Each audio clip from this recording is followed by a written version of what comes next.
La convention des partis républicains, l'Union patriotique pour la démocratie et le progrès et l'Union pour la République se disent favorables au dialogue pour débattre des questions liées à l'ordre constitutionnel, à la gouvernance électorale, bref, à la vie de la nation. Alors ce point de vue a été exprimé à l'occasion des consultations du président de la République qui, vous le savez, se sont poursuivies aujourd'hui au Palais du Peuple. Les détails dans ce reportage de Jocelyn Patrick Gombe. La convention des partis républicains, plateforme de l'opposition dite modérée, composée du PRL de Fila de Sainte-Eude, du CNR de Frédéric Binsamou alias Toumi, du CDR de Bonaventure Bunzika et de l'URC de Dominique Basseila, est prête pour un débat sur toutes les questions liées à la vie de la nation et de l'État sans exclusive. Ce débat, elle le veut dans le cadre d'un dialogue républicain dans des conditions de paix et de transparence. Nous avons échangé sur le dialogue républicain, nous avons échangé sur la Constitution et donc nous sommes prêts à aller en débattre dans le cadre du dialogue républicain. Deuxièmement, nous avons abordé la question de la CONEL et nous avons abordé la question de la gouvernance politique puisque nous sommes à quelques mois d'élection présidentielle et là, monsieur le président de la République nous a confirmé que les élections présidentielles se tiendront effectivement en 2016 et les législatives en 2007. Et pour notre part, nous nous préparons à ces échéances en tant que républicains. L'UPDP de Célestin Gongaranquois s'est prononcé pour le changement de la Constitution. Elle souhaite cependant que le débat sur la question s'organise aussi dans le cadre d'un dialogue. Il faut changer la Constitution. Et donc vous êtes pour le dialogue, le changement de la Constitution? Oui, nous sommes pour le changement de la Constitution. Ces assises sont importantes pour le peuple qui vous suit? Oui, nous pensons que c'est intéressant pour le peuple.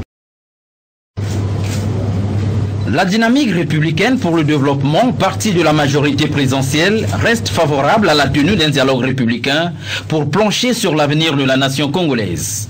Son président, Elo Matson Mampouya, a réitéré cette position au terme de son entretien avec le président de la République. Nous avons indiqué de façon claire que la DRD privilégiait un dialogue républicain. Nous en avons appelé à un dialogue entre les différents protagonistes dans ce débat.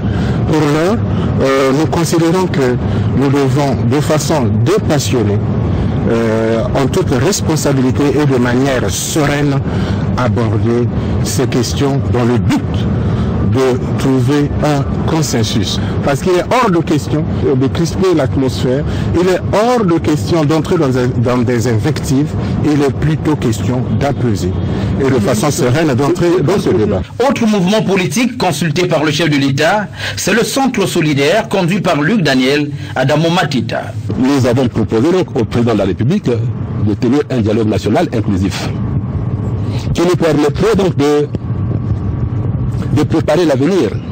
Parce que l'avenir ne va pas se préparer demain. C'est aujourd'hui que ça va donc se préparer. Et nous sommes là devant une opportunité. Parce que nous nous sommes rendus compte que si la condition donc, elle est mauvaise, elle crée dans le pays beaucoup de vices. Oui, pour Luc Daniel Adamo Matita, le Congo, qui est souvent consulté pour des médiations internationales, devra disposer d'une constitution consensuelle. Le Congo, c'est un pays qui occupe au plan géophysique une place stratégique importante dans le monde. Nous sommes comme l'épicentre donc de la Terre. Donc ça devait donc interpeller la conscience des uns et des autres. Beaucoup pensent que bon, ce sont donc des faits hasardeux que le Congo donc, puisse être donc, à la tête du mouvement de libération. Même donc la libération donc, pendant la France, parce que Brazzaville était la capitale de la France libre. À la tête donc de préoccupations de médiation. Ce n'est pas un problème de faits hasardeux, c'est un problème donc, de vocation de cette nation. Comment asseoir la vocation pour que le Congo donc, soit hissé parmi donc, les grandes nations de la Terre? Parce que c'est ça donc l'objectif fondamental.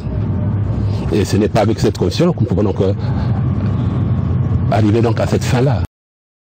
Deuxième jour des consultations nationales initiées par le président de la République, Denis Sassou Nguesso, le MAR, Mouvement Action et Renouveau, parti de la majorité conduit par Roland Boutiviodo, a donné son avis sur deux sujets principaux, la gouvernance électorale et la réforme des institutions. Nous avons appelé toutes les forces politiques et nationales à œuvrer pour l'organisation d'élections libres, transparentes, d'élections qui n'appelleraient ni violence ni contestation. Et le deuxième point que nous avons évoqué concerne l'avenir institutionnel de notre pays. Le MNLC, Mouvement National pour la Libération du Congo, un parti de l'opposition dite modérée, propose la tenue d'un dialogue inclusif. Michel Bouissingouari est son président. Ce sont les préliminaires d'un dialogue qui aboutiront certainement vers un dialogue inclusif que tous les partis ont demandé. Nous lui avons demandé de faire de telle sorte que tout le monde participe à ce dialogue et que le Congo reste le grand vainqueur de tout cela. L'Union nationale des associations des personnes handicapées du Congo, conduite par Jean de Dieu Goma, souhaite la prise en compte par les textes régissant la vie nationale de leurs préoccupations. Vous savez, les questions des personnes handicapées sont souvent reléguées au second plan. Regardez la constitution actuelle de 2002. Vous allez vous rendre compte qu'il n'y a rien de palpable sur la vie de la personne handicapée. Et nous pensons qu'il faudrait que quelque chose soit fait dans ce sens-là pour que, effectivement, demain, qu'on ne soit pas là toujours en train de courir derrière les gens, mais au moins il y a un texte fondamental, une loi fondamentale de notre pays qui précise un certain nombre de choses. Signalant que ces consultations vont se poursuivre jusqu'au 27 mai prochain.